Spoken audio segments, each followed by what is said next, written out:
पख्तूनख्वा में बल्दियाती इलेक्शन में गलत उम्मीदवारों का इंतखाब शिकस्त का कलीदी सबब था। वज़ीर आज़म इमरान खान का एतराफ़, कहते हैं पहले मरहले में गलतियाँ की और खमियाजा भुगता।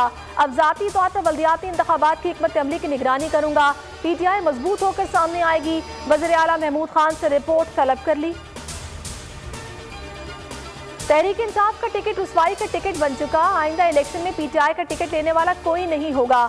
उम्मीदवार अब हेलमेट पहनकर अवाम में जाएं। मरियम नवाज की घन गरज, कहा नाअहली और नालायकी के रिकॉर्ड तोड़े हों तो नाकामी ही होगी। इमरान खान अवाम की जान छोड़ दें और थोड़ी सी जो इज्जत है वो बचा के चले जाएं।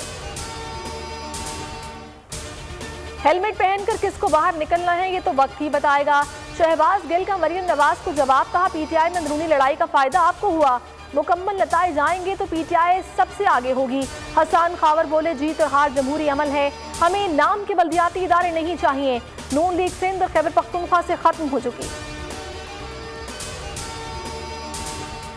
फवाद चौधरी ने JUIF को शिद्दत पसंद जमात करार दे दिया। बोले फजलुर रहमान का इक़्तिदार में आना बदकिस्मती की बात होगी।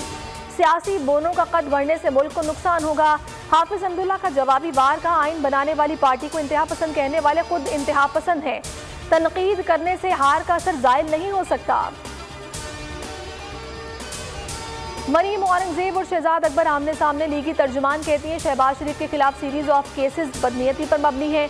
3 माह गुजर गए लेकिन अब भी कोई सबूत नहीं। बताया जाए कि तहकीकात क्यों नहीं हुई।